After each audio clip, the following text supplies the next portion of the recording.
Hey guys, and welcome back to another episode of Talkin' Town. My name's Adam, and I'm joined by my constant co-host Steven. Steven, how are you doing today? Doing quite well. Looking forward to tomorrow. Yeah. Today is Tuesday as of a recording this, and tomorrow will be Wednesday. But in the moment, we're going to talk about, and we have a special guest today, Daniel Hall, your first North American Sector Qualifier winner. Daniel, how are you doing? Oh, I'm doing pretty good. I'm not gonna lie. Yeah. I sat down and kind of watched you all weekend. The three of us, and I've been testing quite a bit. But before we get to what you did this weekend, I just kind of want to have Steven walk you through, or at least like talk about or talk with you about the things that you've done before we kind of got to Star Wars. So Yeah, so I know we may have a little background on, but can you walk me through kind of your TCG history, kind of how you got started? Any previous games that you had played, and kind of what you've done in SWU so far. So before playing SWU, I was playing Magic for the past 20 years. I was kind of on and off the Pro Tour for a good majority of that. man's got his So reps. I was playing pretty highly competitively for quite a while. Uh, when I was in high school, I was also playing Star Wars miniatures, so that's kind of where I Yeah. got those kind of Star Wars from. I also played that pretty competitively too. That was a pretty good time.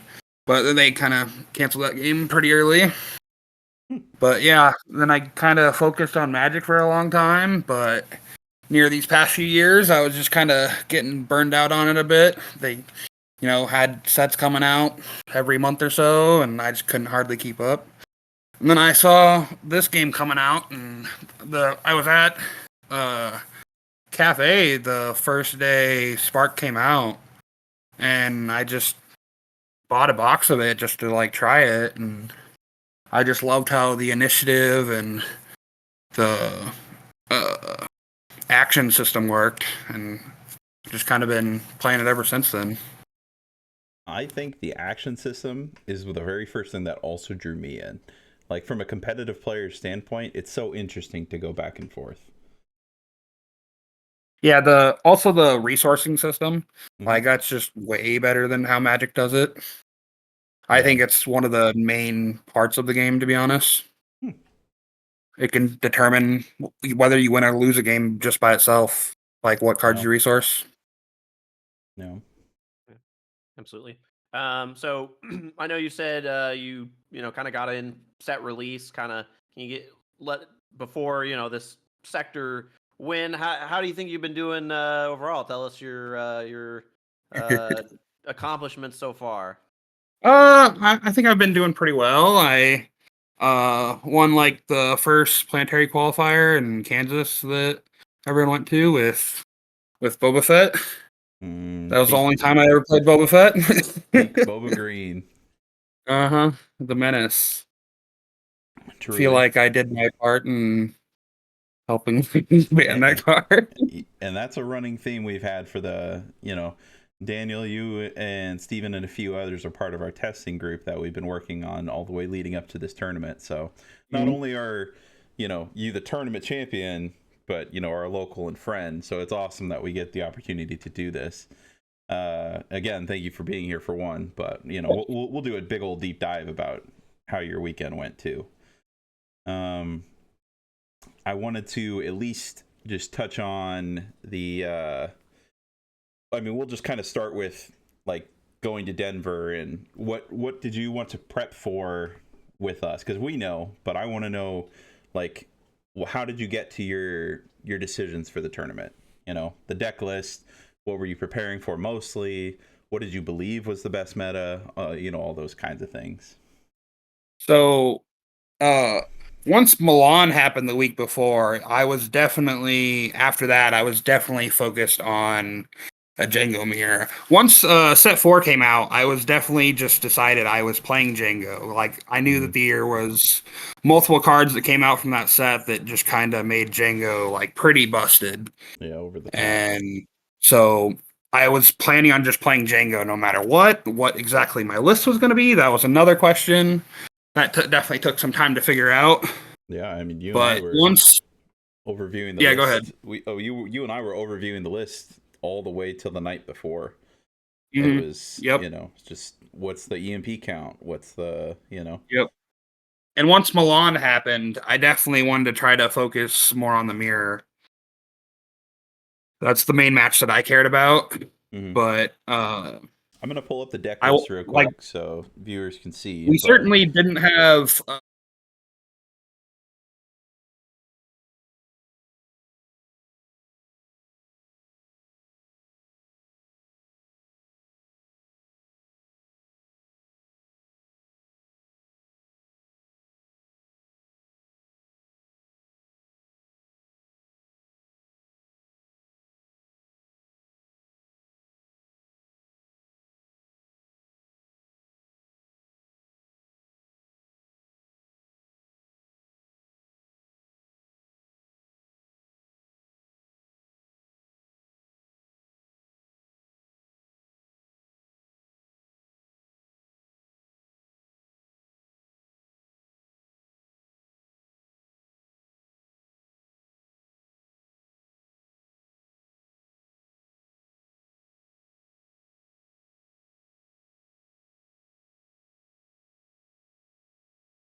Oh, I'll jump to the wrong one. There we go. And Hmm. yeah, so let's just kind of start from the top of Swiss. Where did you? How did that go from the first match? Like, what did you play against? Do you remember at the beginning of the day? So my first match was a mirror against Tarkentown. Okay. I actually lost game one. I got behind kind of early. I just didn't have a great opener. Uh, but after sideboard, I came back and my game plan was pretty solid. And Hmm. I got the second and third games. Okay. That was versus a Uh, PQ winner as well, wasn't it? it was. He said he won the PQ in Topeka, Kansas. Oh, okay. So not even too far away. No, not at all. Um. Um, Oh, go ahead. my second round, I played against Leia Energy Conversion Lab. Oh, okay. It was actually the person that beat Dylan in the first round. Oh, yeah. Yep. Double Green Leia. I think there was a few Yep. of them. There was a Lake Country that also made There was. two. That was pretty cool. Uh, That matchup went quite well. My 30 health actually mattered quite a bit. Game two, he would have killed me if I only had 25 health. But I mean, that was kind of like the running like joke through the day is like a lot of my matches, if I only had 25 health, there was a lot of games that I would have just lost. I, you know what? I had a Sabine ECL that did the same thing. He was like, "Yeah, this wrecker would have killed you," and I'm like, "Yeah, but that's what we're here for," you know. Uh, Uh, Steven, did you round have any questions three, about his uh, Swiss? At least, I could just keep going if you want. yeah, My yeah. round three, I played another Django Tarkentown. This one actually went a lot better. It was just two pretty quick games that weren't really very close. Okay, okay. Uh, my round four, I played against a Boba Yellow. There was a lot of Uh, boba yellow out in the field. I don't know if you saw it, but I hit one on round 4 as well. yeah, I think it was actually the like fourth most popular deck played. Hmm. But from what I understand, it didn't have a very good conversion rate going into day two, though, No, overall. across the board, no, it didn't. In that matchup, I had just two really good hands, and the games weren't particularly close. I think if we'll have a discussion about it later, but we don't know what's going to happen tomorrow. Uh, but I think Boba Yellow could have a better place in the meta depending on if it's Django or TDR. But we can talk about that later. Round So yeah, four was actually one of my three deck checks in day one. I got random deck checked three times. I remember hearing about that. Yeah. just sitting there Uh, like, yeah, it's the same again. yep. It ended up being kind of a joke with the judges too a little bit, but It was just random select or random uh number the selected. first two times were like mid round after game one, which were kind of odd. Huh. And the last one was just at the beginning of a round. Interesting. Uh, round five was another Django Tarkentown. So you're at 3 mirrors This one already? was this one was a little bit. Yeah, I already played three through round five. This one was a little bit closer. He did get a game off of me, uh, but I ended up getting that one in the end. Round six, I played against an interesting Han Green deck. Oh, Uh, what spice was with it? well, he was big on. He had all the Falcons with like the Han pilots, and that was kind of his game plan. He also had tandem assaults, which he kind of got me with game one. He killed me from 18 just with one tandem assault.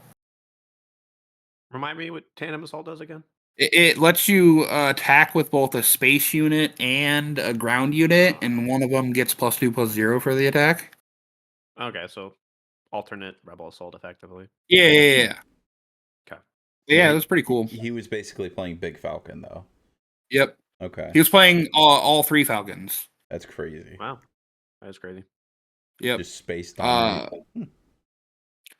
Game 2, he got me to 24 off of just 4 attacks by putting a Chewie on a Falcon early.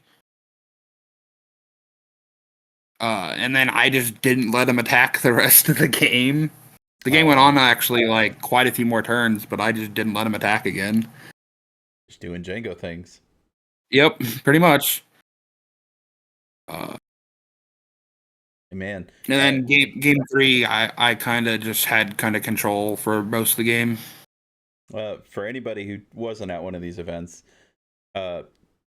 between all these mirrors you were playing, we didn't have a lunch break, and we started at 10, and I think we ended Swiss at, what was it, almost 8? 7:30? Yeah, somewhere around there. So the event went really well, but also, yes. like, if you don't eat breakfast that morning, you're not going to get a lunch. So it was quite the stride we had to get through. Yeah, But, I'm used to like Magic events that take like 12 plus hours for 9 rounds, but the Star City ran this event really well. They did. They got the rounds in quick, just one after the other, bang, bang, bang. Yeah, even when time was extended for deck checks and whatnot, they were they got their melee rosters or basically posting as fast as possible, and people got to their tables. Yeah, props to that. I think you're on round 6. After the Han matchup, right? I played against a Yoda Data Vault. Oh. A pretty spicy list. Okay. I think there's actually deck list thing on YouTube that you could find for it too. I think someone did a deck check for it. I'm gonna have to do some digging. That sounds fun. But he had he even had Endless Legions combo in the list. Okay. It was certainly a spicy list. I think he actually did that on stream like the round before or something like that. I heard. Huh. Were you you weren't on stream day 1 at all, were you? Correct. Nope. Okay, you dodged it, but that's crazy. Especially for ending. I mean, you'll let us know, because at this point you haven't lost until round 7, so you only had 2 rounds left. How did those go? Round 8, I played against the same person I played in the finals, the like 1-drop version of Django Tarkentown. Okay. I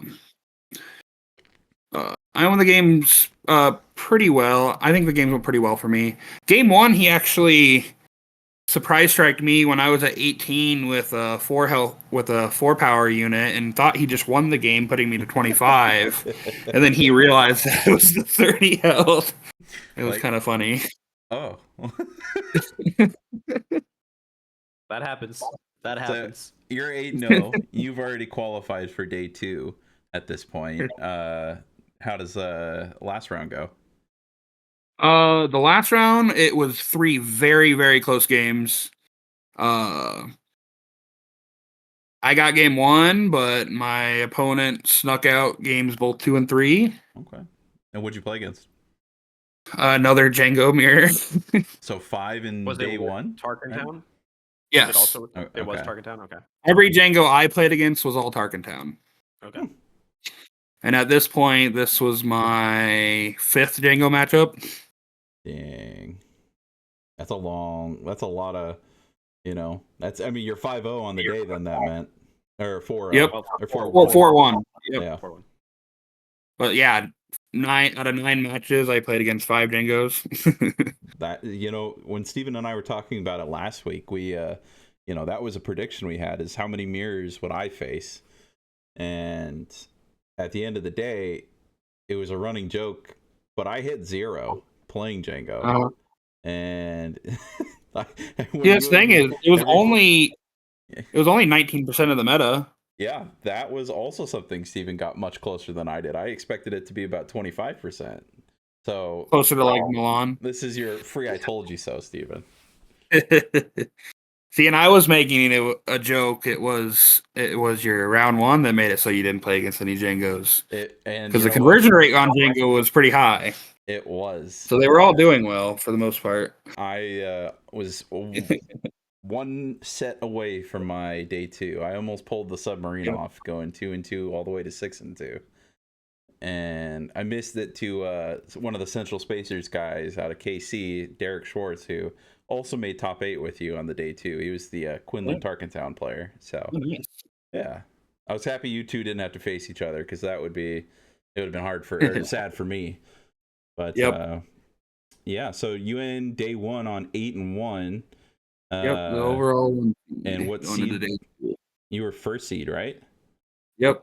That's I was cool. first seed going into the round 9, and even after I lost, I was still the 1 seed. Okay. Because I was the only undefeated going into that round. Yeah, it makes sense, because I mean, I remember we were talking briefly. There was some weird, not weird, but like, was your opponents were up paired or down paired? Because you were the only defeated going to round 9. Yeah, so the last round I had to get down paired. You had right? to get down. Okay, that's what it was. I remember we were just chatting about it, and I was like, "Oh, that's," but you know what? That's okay. It's a tournament.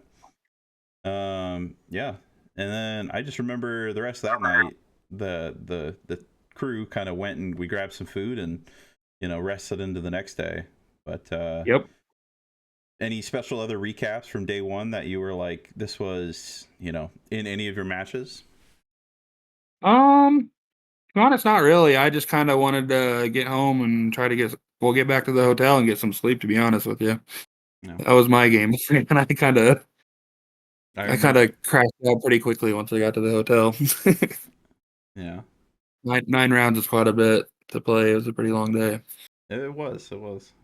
Steven, did you have any questions for the day 1? So I guess at the end of day 1, how are you feeling? Are you almost positive that you're like, all right, I think I can win one more game and still probably make top 8 at this point, Mm-hmm. and in first seed. So what was your confidence level here at this point? Mine was pretty high. We didn't actually learn that there was only going to be 2 rounds the next day until I think it was at the end of round 9. We didn't even learn until the end of round 9 that there was only going to be 2 rounds the next day. We initially thought there was going to be 3 at least. So once we learned that, knowing I only probably had to win 1 more match, yeah, I was definitely pretty confident. That was something that we'll give them their props when they did it right, but it was also kind of strange that that happened, because initially I knew we both thought that there was going to be 3 rounds on day 2. Even with the player count, like, the fluctuation would have been fine, but there was a lot of players that weren't notified that the tournament was pushed back a whole hour, and that it was supposed to start at 9 a.m. and then it got moved to 10 a.m. and along with a lot of their side events for the whole weekend were jumbled around in the times that were posted on their registration website. So it threw me off, because I was doing side events on Sunday, but also, like, for the main event itself, like, I know it's later than normal and probably most gamers enjoy that, but it's still just strange to even move the dial, if that makes sense. Yeah, it was kind of odd overall that there wasn't like another round in day 2, because I'm pretty sure there was at least a couple players who made day 2 at X and 2, right, out of the 36. Mm-hmm. And they went 2-0 on day 2, and they still missed top 8, which I feel like that would kind of feel bad, right? Yeah, you getting, because it wasn't a match point thing that mattered. It was just like your resistance at one point. There was, I think Wu got 12th at, I don't know if he won out, but yeah, he went 2-0 on day 2. But he got to 9. But his breakers were bad because he lost round 1 on day 1. It was just a matter of whoever they lost to, their opponent match win percentage was probably not nearly as good. Yeah, but I do agree that would still feel bad, right? Like, if they had another round, it probably would have been a more clean cut to top 8, I would imagine. Less bubbles. Versus 4 people missing with the same record. Well, that's what I thought was strange too, because I think there was some kind of statistic or something going around with, not a statistic, but a graphic that said if you go undefeated in day 1, you have a 100% chance of making top 8. If you go X1, you have an 88% chance of making top 8. Mm-hmm. And then if you go 7-2 just flat in day 1, you have a 0% chance to make top 8. And I don't know how that math works out, because you would think somebody might be able to get in there. Yeah, that didn't. because Derek Yeah, Schwartz, I don't think that. Yeah, he was 7-2 going Okay. into day 2. So that's interesting, the though, guy I either played in way. the finals was also 7-2. Hmm, He was 7-0 until he lost to me, but he lost his last 2 rounds day 1. interesting. It sounds like either way, though. I mean, that maybe that's part of the reason that 7-2, or at least that it was adjusted so that 7-2s could. But interesting. We're gonna have to kind of like monitor results moving forward to see if like. Yeah, it's also weird. I thought at least I'm unsure about Liverpool, but I'm pretty sure Milan was at least 1 or 2 more rounds on day 2, right? Ooh, that's a good question. Liverpool, I didn't get to watch too much of, but I should have at least checked for Milan. They was about the same size of people too. I think we've had between the 3 sectors. I think we had the most today, if I'm not mistaken, or this weekend. Milan had 550, right? Was it 550? And the other 2 Oh, it were was. like Yeah, yeah, 450-ish, yeah. somewhere around that The number. Boston tournament was that weekend. That's where I'm getting. But yeah, I mean, the day 1 Yeah, you close out 8-1, and we rolled into day 2. Basically, what did you do to start the morning off and get ready for day first match of the day? Morning, I actually did the same routine I did on Saturday, to be honest. I ate Fair the enough. exact same breakfast and everything. Okay. Well, it worked out so well day 1. Oh, I know, right? Yeah. If it ain't broke, don't fix it. Exactly. Uh, my first match, day 2, was another Django Tarkentown. It was Bobby Sapphire, actually. Oh, okay. You Uh, what was the record for that match? 2-1, 2-0? 2-1, yep. 2-1. Okay. Yep. I snuck out game 1. He snuck out game 2. And I kind of pretty convincingly won game 3, though. Okay. I know his list has been on Bib, and he's been on Bib Fortuna since set 4 came out, and just because of the we talked about it in some of our testing, but the ability to triple dark raid on turn 2 is kind of wild, or use any of your events for a good price. Did was it the sideboard that kind of you brought in that helped swing that matchup, or what was I mean, I know we talked about it earlier on in the episode, but like what kind of helped determine how that match went? Uh, so I know he only played like a bib in game 3. Okay. It didn't really do much. It just kind of traded. It just kind of traded shields and Just kind of got interacted. eaten with various pings and stuff. But Okay. I just think it was mainly just like the consistency, like buffer you got from the 30 health is like the main thing that drove Just me like having just a slight edge in the mirror, to be honest. yeah, just like your other matchups, basically. Yep. Okay. I just didn't know if there was like a standout He moment also in had a that hover match. tank, and he had the hover tank in his list too, which um I wasn't a big fan of. I certainly tried it in testing, Yeah. but like for me, the 3 health was just kind of I didn't really like it, but I think it was built there to help deal with also like the like the Han matchup, kind of like what your force choke is for. But it also it is TDRable, but yep. Yeah, in our match, he just kind of played it on 4. Uh, I just kind of IG'd it and then traded my crafty shield into it, and it was just kind of already gone. one crafty So I don't boy know. versus a whole army is what I'm hearing. Crafty was pretty good all day, all weekend too. That's just a good card. Is it arguably one of the best cards in the game? I start to think Just 2/2 shields. Yeah, I yeah. actually think that's just a perfectly solid turn 1 play at just about any time.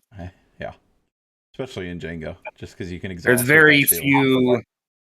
There's very few units that are good into it. So you played against Bobby Sapphire with a close set.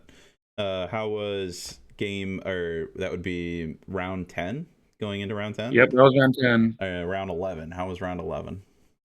Round 11, I was back on table 1. I learned that there was 3 X1s, including myself at that point.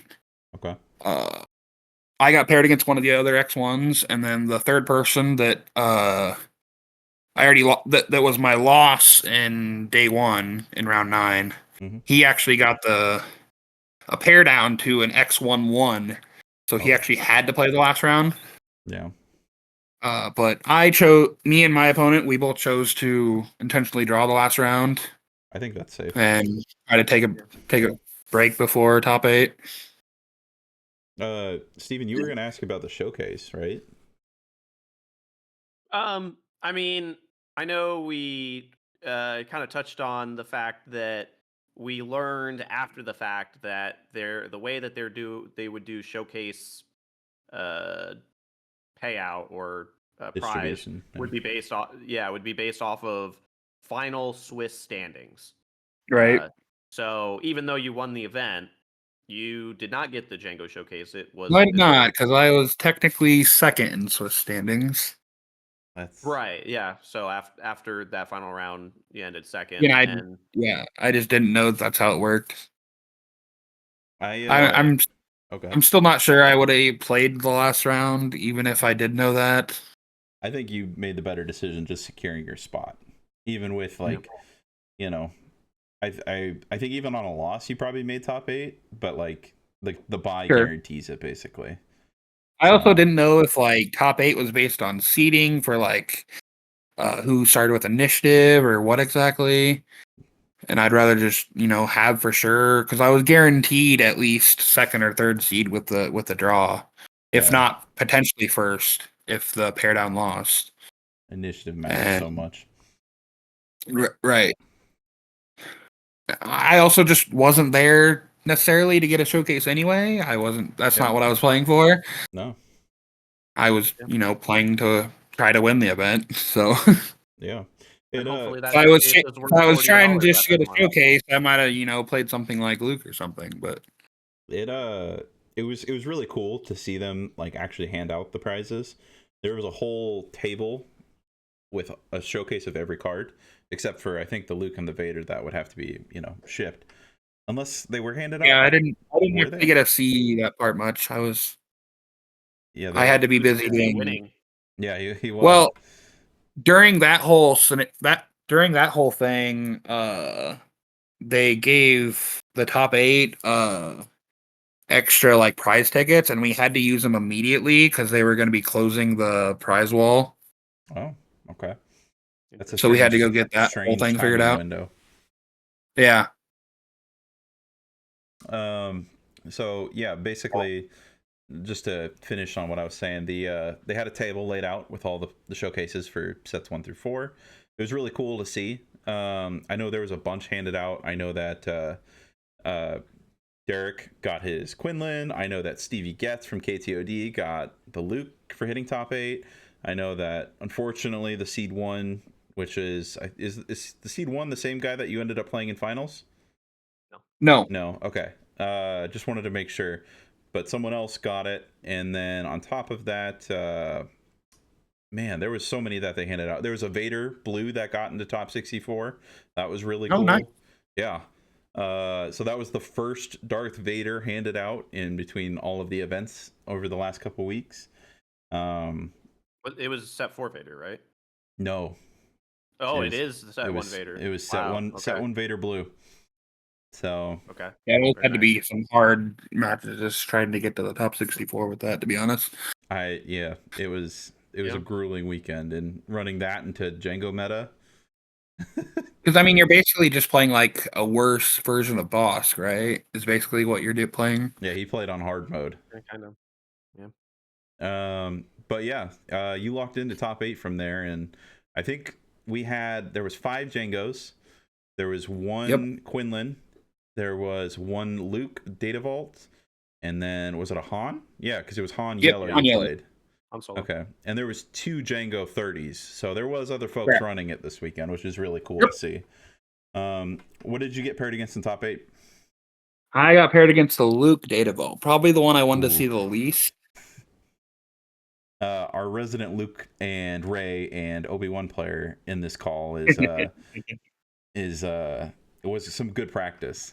So Steven set you up for success with that one. I was talking with you out the weekend because when I had said I had managed to hit every heroic restore and Luke deck in my Swiss run, that matchup seemed really tough.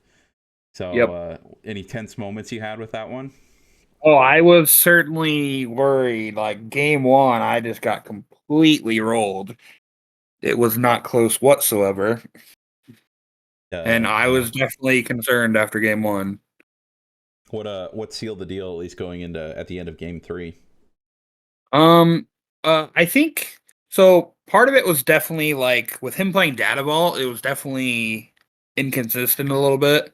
Like my finishers, like games 2 and 3, I just got to play like big threat after big threat after big threat, right? Yeah. And his kind of draws were a lot more inconsistent. That makes sense. Even And through so I his just kind of shields. overpowered him games 2 and 3. Okay. I mean, either way, still cool. He got all the way up there with Luke, but Dingo claims Yeah, that plenty was of victims. another KTOD guy. Yeah. Stevie. Yeah. And I guess brief side shoot. How did you feel about the 30? Because I know I in testing I was never playing 33. I was always playing 30. Yeah. Did the 33 feel like much of a difference, or like you felt like you got there either way? For me, it was definitely more noticeable against Yoda, to be honest.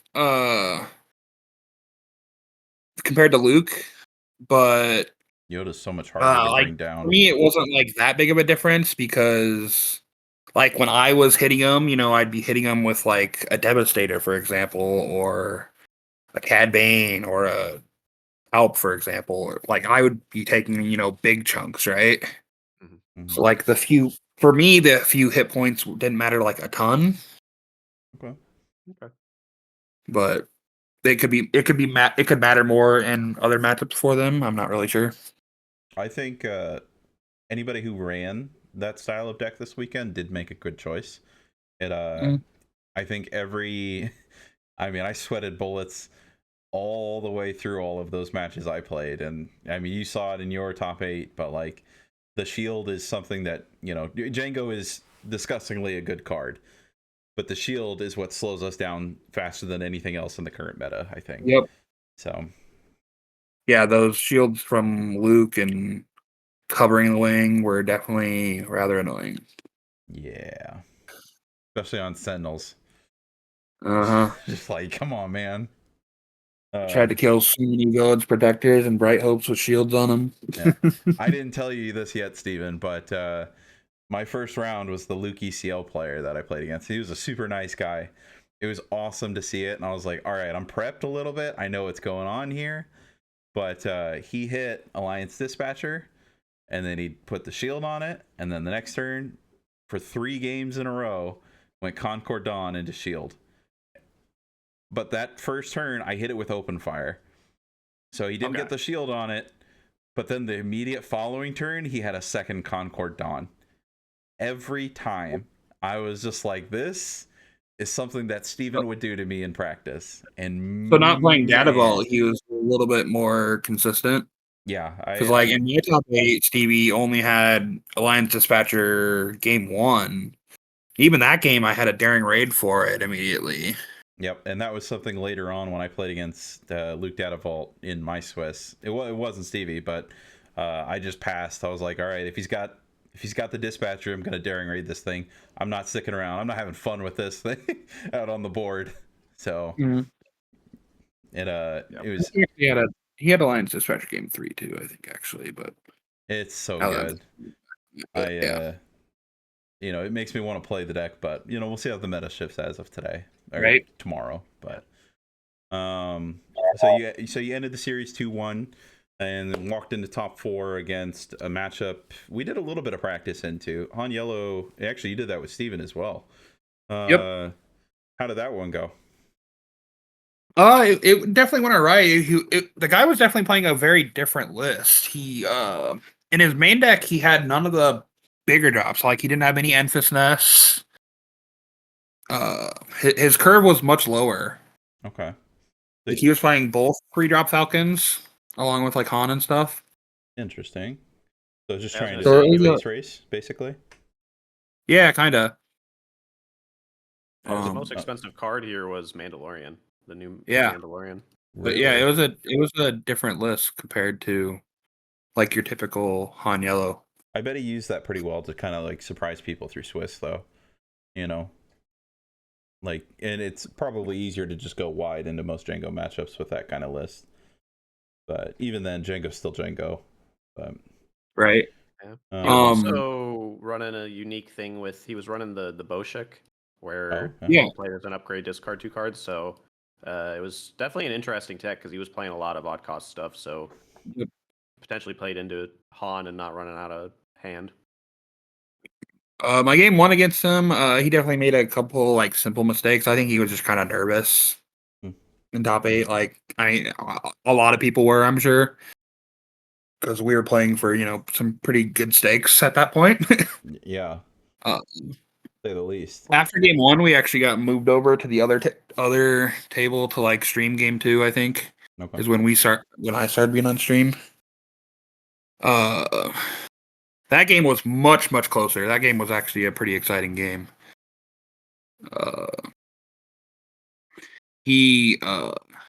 I started off the like early game pretty well, but like mid game, he got to flip his Han. He got a pretty big board. He cleared my board completely, and he had 4 units at one point. He DJ'd one of my resources, but I was able to just barely take it back that turn. Oh, good. He boarded in a Radiant 7 and played it in that game. That's one of the cards I meant to ask you about during the list, because, I mean, obviously, you and I know, but I think that thing was an all-star for me this weekend. Absolutely. It made your opponent like just question like where do I put this damage? Yeah. And then like most people like don't know the correct answer until like a couple turns down the road, oddly enough. It's a very hard thing to figure out. Also playing it into an open board where your opponent has no units. They just take 5. Yeah, it's stronger than a dev at that point almost. And hitting it off of like a TDR, you basically get to like 10 them, and then it goes back to your hand, and you can do it on the 5 resource turn. So I don't remember, what was your match record for that round at top 4? 2-0. 2-0. Okay. So yeah, I actually I came back in that game. I was holding a sneak attack with a Palpatine in my hand for quite a while, trying to get to 7 basically to like catch me back up. And I basically went my 7, 8, 9 were sneak attack Palpatine, clear his Han, clear his Kira, put 3rd damage on his Radiant 7 and tap it down. My turn 8 was a dev, kill his Radiant 7, put 1 on his Falcon that he played and tap that down. And then he got me to 22 before that because he got a lot of damage in because he had like 4 units to my 0 at one point. And he put Mando on his Falcon to tap down my dev. And I believe he actually had a surprise strike in his hand to try and kill me. He told me that afterwards. But I just had the 2nd Palpatine to just clear the Falcon. It's like obviously it's not as good as Dev, but it's another utility that I think set 3, some of the, like, I don't know if I remember, it was a KTOD tech that came out, but Palpatine was in set 3 Django lists to deal with some of the blue, but also like it's just board clear. You'd convinced me this weekend to put it in the side, and I was just kind of like, And then, but I was playing Palpatine a little bit in set 3 with Django too, and I just loved the idea of like sneak attacking it and just getting a bunch of damage on both on board and on their base all in one thing. And so I was a pretty big fan of that. I'm sure that was. But yeah, once I got those 2 on board, it kind of ended the game pretty quickly because that's quite a bit of damage. Yeah, a dev and a Palpatine. Yeah, you're threatening 15 damage between the 2 of them. Yep. And he just once I like played the Palpatine, he just kind of had to claim again, and he was kind of just playing a game of I need to draw cunning or die. Well, It sounds you said you ended that one 2-0, and then obviously you ran back into the finals against a player you'd already played in Swiss. So you Yep. kind of, during top 8, you guys got to see each other's deck lists. Was there Yeah, anything yeah, about he was the he was the one one drop drop variant? version. Yeah, yeah. Was there anything about that variant that kind of like uh you had built the 30 HP version to deal with? Like, were you ready? Because it was gonna go kind of wide if he at least game 1. So like, what did you Yeah, walk into the finals like prepared with? I honestly didn't mind playing against the one drop version. Like I thought they were fairly easy to deal with. Like if he just played uh 2 units, then I knew I was gonna have initiative going into round 2. Yeah, one would And probably die from like a P38. yeah, and so I was pretty happy with it, to be honest. His list was a little weird. Like he was playing both droid missile platform. He was also playing the 4 costs indirect damage. That if the indirect damage hits a unit, it taps them as well. I saw that the heavy Kimigala fighter. I was like, Yeah. that actually is pretty neat. He had some spice in there. Um. Did you not? Did you Okay. not see? Because I know you said in the finals that you played that guy. I think in like round I know he 5 or played that something. card. I know he played that card. I played him in round 8 actually. Okay. Uh, I know he played that card in our game 3, so I wasn't sure if it was in his main or his sideboard. Okay. And But then Okay. but he actually got game 1. He kind of stole game 1 off of a triple dark raid, a dev with surprise strike. So he hit me from dead from 14. Oh my god. I know I remember watching that with because I was Sundays we have one of our open play events, and so I was out and we were watching the finals there, and we game 1, game 2 we were looking and counting, and we're like, man, this guy's played 3 triple dark raids and 2 sneak attacks, and you haven't played one, and this is like middle of game 2, and we're like, man, Daniel needs to stop drawing bad. Did you feel like you were drawing like just fair bit worse than him in those first 2 Yeah, I games felt ish? like really behind game 2 too. I think game Because yeah, 2, he was I was more. sitting over there at the table because I couldn't see all the cards. Just my eyesight's not the best from like where you guys were playing. So I wanted to watch on, stream. There's a moment you can see me watching on stream, standing at the table, and I was like, I'm just gonna go sit down at this point. And I saw you were pretty far behind in game 2. What pulled you back in? Was there a big play turnaround? I definitely actually like I kept on drawing just all my like 2 and 3 drops that like weren't helping later on. So I didn't like have ways to tap stuff down much. I had like one Ruthless Raider in play. And I played a Guerrilla Soldier and targeted myself with it to kill my own Ruthless Raider so I could actually use Django a turn. Because otherwise I wasn't really doing a ton with Django. And it made it so like he couldn't hit me with his War Juggernaut that was 7 power, I think, or something like that. And it let my Guerrilla Soldier just trade into his War Juggernaut after the 2 damage from the Ruthless Raider. So I kind of got to clear his board a little bit. People, and then something to sleep on is that ability to target yourself with that guy. But yeah, continue. Sorry, don't mean to interrupt. Yeah, and then after that, I finally found a Cad Bane to actually clear his board. And just I ate 3 of his units. And Cad Bane just kind of ended the game by himself, pretty much. If they don't answer him immediately, the game you stabilize, and then from there. Every time I attacked with Cad Bane in this event, my opponents chose not to get a unit back. It's a rough situation. All right, so that would put you at 1-1. What was the decider in game 3? Like, what was the peak of that? Game 3, my first hand was actually pretty medium. Like I had a Zagarian into I didn't have a 3-drop in my hand. I had an IG So like my hand wasn't great, but it wasn't horrible either. But I chose to mulligan in it just to try to get better. Okay. And my second hand was much better. Yeah, you had initiative too, so. No, I did not have initiative. Oh, you didn't. That's right, because you came back from game 2. But I knew if he was the 1-drop version, if he played, multiple units, that I would get initiative. So against his deck, I actually kept the full set of prides in. I didn't actually board in Bazine. Okay, makes sense. Because I felt like I could get the initiative if he just played 2 1-drops anyway. Yeah. Was there? But yeah, I kept a hand of pride into Guerrilla Soldier with a Sneak Attack and a Ruthless Raider. And unfortunately for my opponent, he also mulliganed and still didn't have a 1-drop. Oh.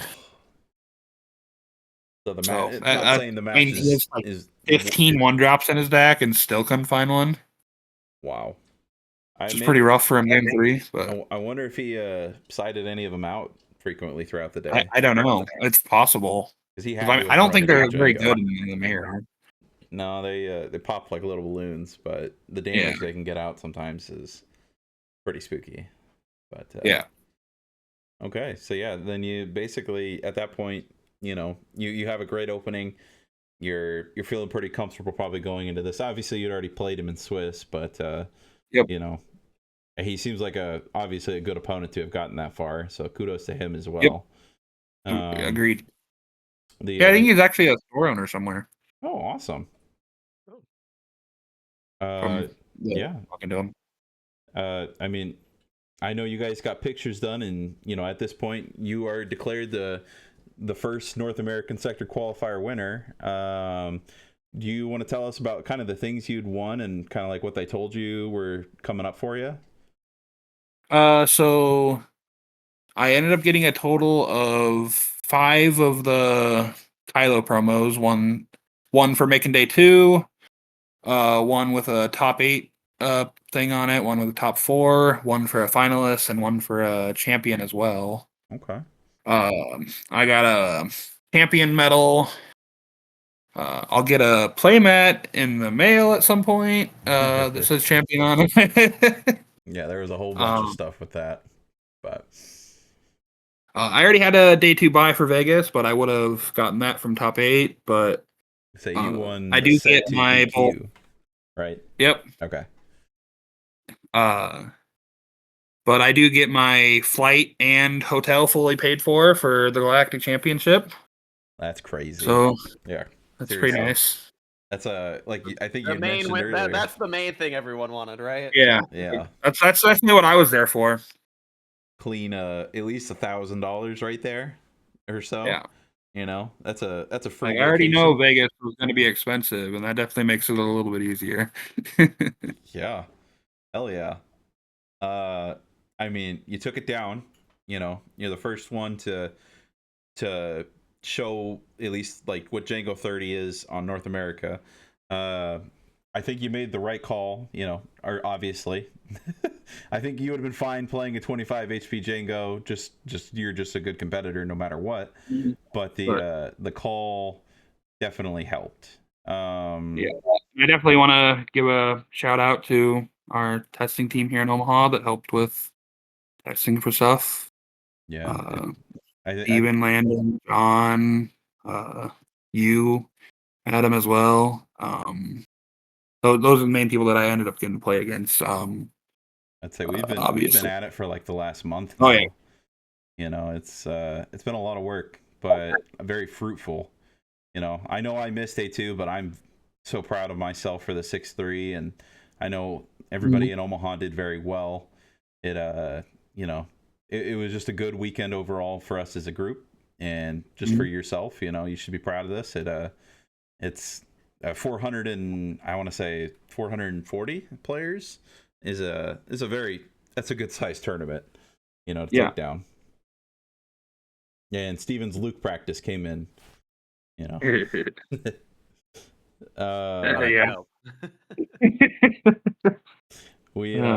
Oh man, if only they could understand the amount of memes we had throughout the weekend about all of that, about how many Django mirrors we were But it was One thing that was a awesome. little unexpected about the tournament is I thought there was going to be a little bit more Yeah, I Cad Bane, and there just really wasn't. Just kind of surprising. agreed. There was a few that I saw floating around me, but I didn't see if I don't know how much made closer to the top tables. That was it looked like just a sea of Django. And Yeah. we'll jump into that here shortly, but I mean, do you know your match record for the whole weekend? Like how many games you won inside those sets? You know? Yeah. Give me just a Oh, second here. I have it right in front of me too. Oh, Steven, what is it? How do you? So he went match record 12-1-1. His Yep. game record was 25-8-3, and that 3 being because of the ID. Yep. Wow. Okay. So he won just over 72% of all of his games. That's crazy. That's wild. Good yeah. stuff. Good shit, dude. I don't Yeah. want to. I don't swear on here very much, but I know when you and I were there, I was like, good fucking job. You should be proud of that. So, yeah.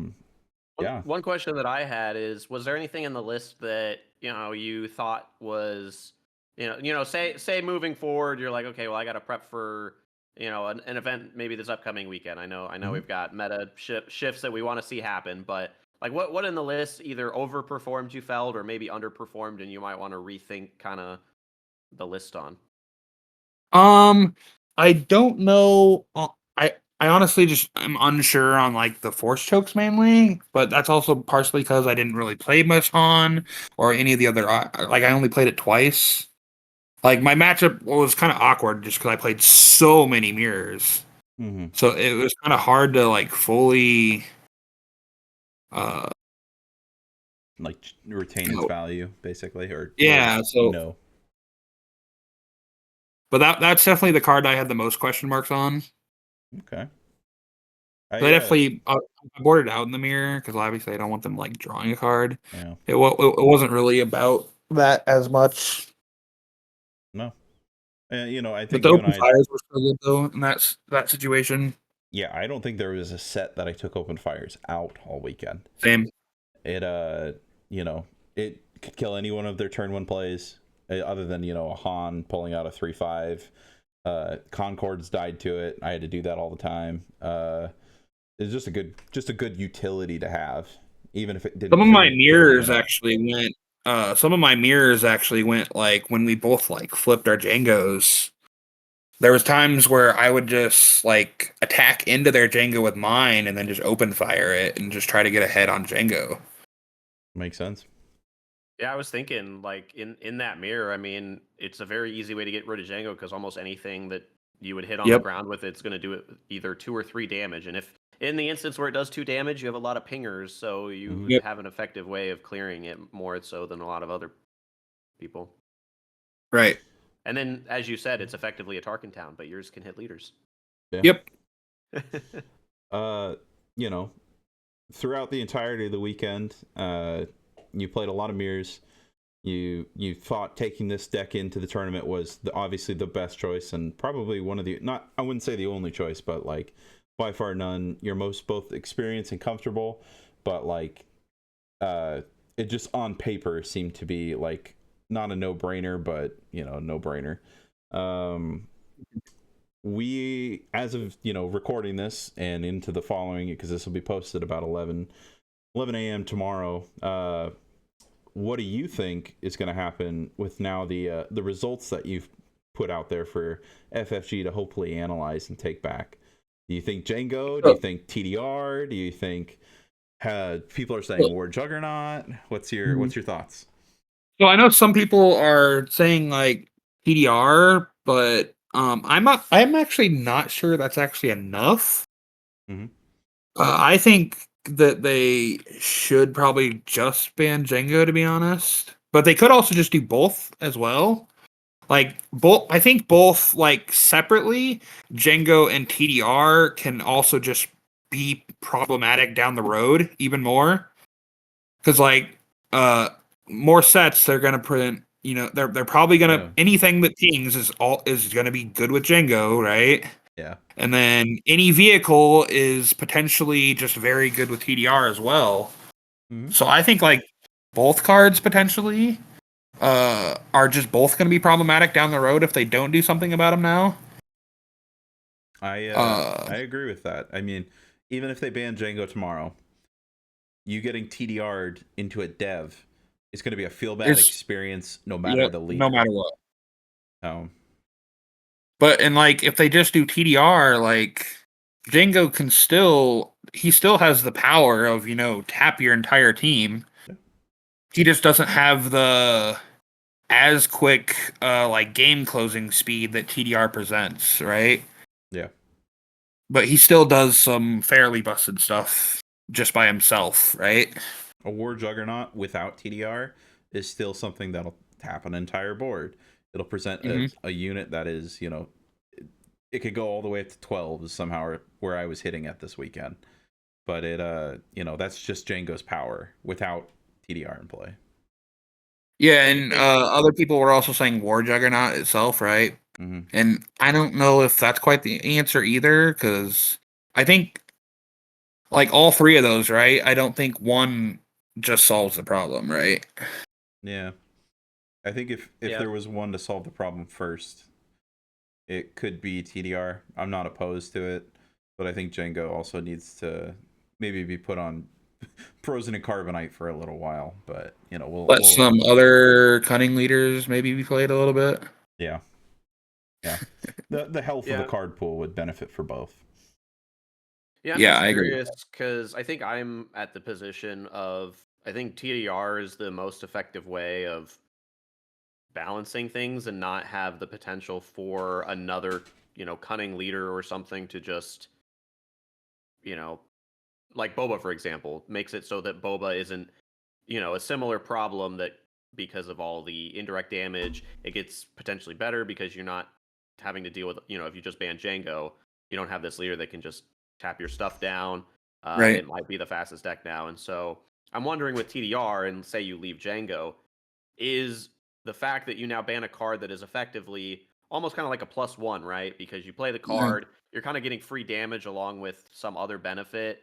And then it goes back to your hand to just replay. You don't think that it's significant enough for, maybe these slower decks that can't handle this, 4 to 9 damage out of nowhere off TDR and then have to worry about it again the next turn, or discard decks that can hit your hand. You don't think TDR alone is going to be enough to, even if Django's still tier 1, slow it down to maybe go to a more reasonable 12% of the field as opposed to 20 and plus. Yeah. So I actually think my list is actually point to that because like for example, my list is more controlling inherently itself to where like I don't rely on TDR as much to like push damage through because my list as a whole plays a more controlling game.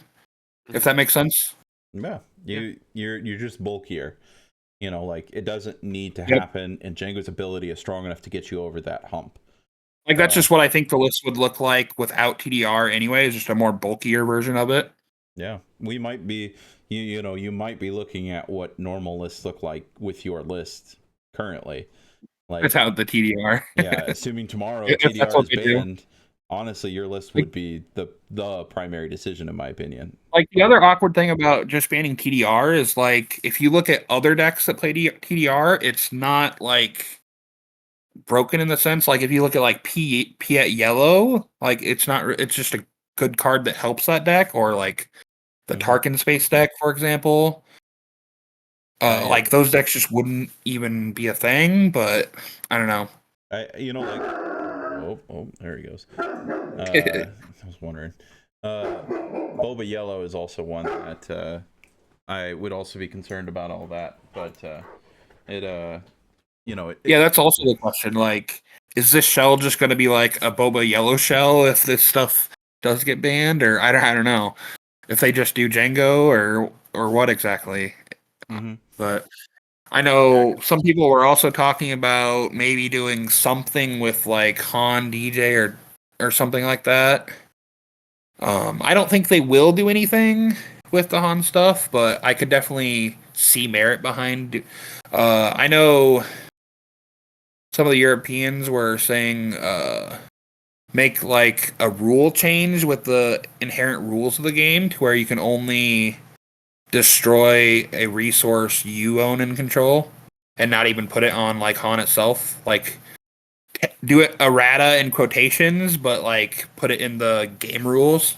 Yeah, I think that would be something they'd prefer. Is that obviously not changing any text on cards? Is like, Yeah, I don't think you know, they would. I don't think they clearly said they don't want to do anything along those lines, and and that's I'm completely behind that. I don't really like that sort of change anyway. yeah. From previous FFG games, it's not something I enjoyed. So what I was also thinking about this weekend was TDR also helps eliminate the problem of getting rid of people's showcases. But Django might still just be, I don't know if he'll be head and shoulders above everyone else, but he'd still be a very good deck, in which we just talked about. But that. See, but I also think that's like a getting rid of people's showcase. I think that's a very small portion of That's true. the players, right? Yeah. Yeah. Financially, the difference. I know Django peaked at like, I don't know, $700 a couple weeks ago. I don't know if it was a buyout or if it, but like, that's also what happens. Sometimes you play a broken thing. Expect your toys to break every once in a while. That's just it sucks. I don't know what to say, but Boba 1 players, it's just it is what it is. I mean, TDRs for a single card aren't that like cheap by themselves either, right?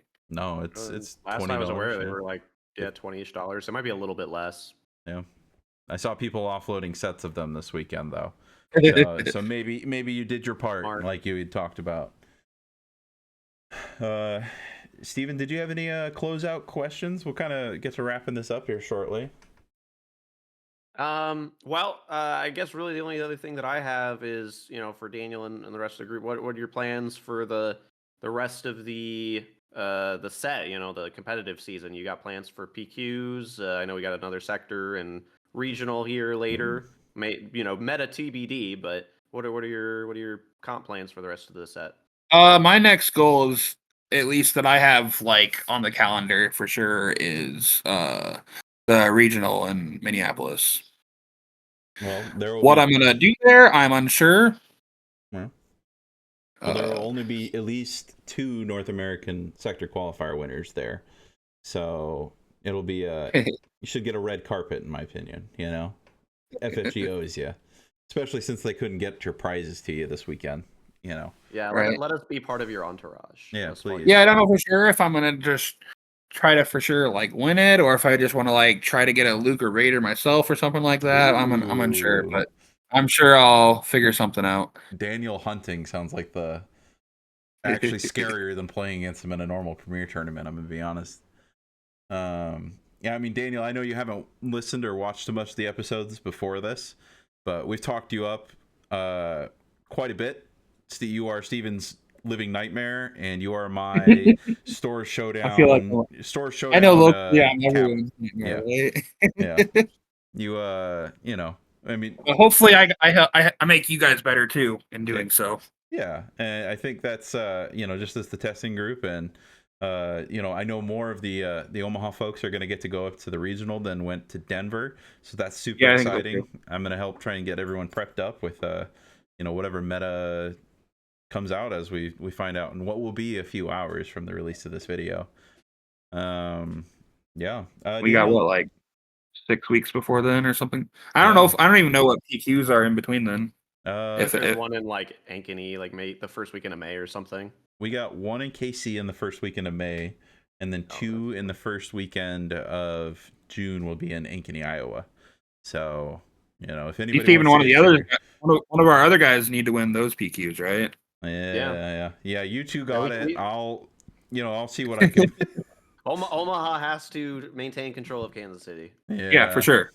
We'll let the KC guys fight it out. They can't get us a PQ. I mean, come on. Yeah, that's true. That's true. I was talking with Derek over at the, he's one of the Central Spacers guys, but I was like, we got to do like a crossover episode and, figure something out. It'll be fun. Yeah. I don't really have anything else, but other than, obviously, congratulations again, Daniel. This is a huge achievement. You should be very proud, like I said. And, I hope to continue to see, like, yourself and all of us kind of develop and grow and make the scene a better place for everybody. And as we just kind of continue enjoying Star Wars Unlimited as it continues to get better, Of course. All right. Well, Steven, if That's you have great. no other further questions. No, I'm all set. All right. Well, we'll send it off from here. And this episode is currently at an hour and 16 minutes, which means in Yeah, about this was a fun one. 40 minutes from now, we will all be finding out if Django survived the chopping block. So place your bets down in the comments below, guys. Take it easy and have a nice, rest, wonderful of your day. And Daniel, thanks again. We'll see you all in the next one. Peace out. Yep. See ya. Peace out.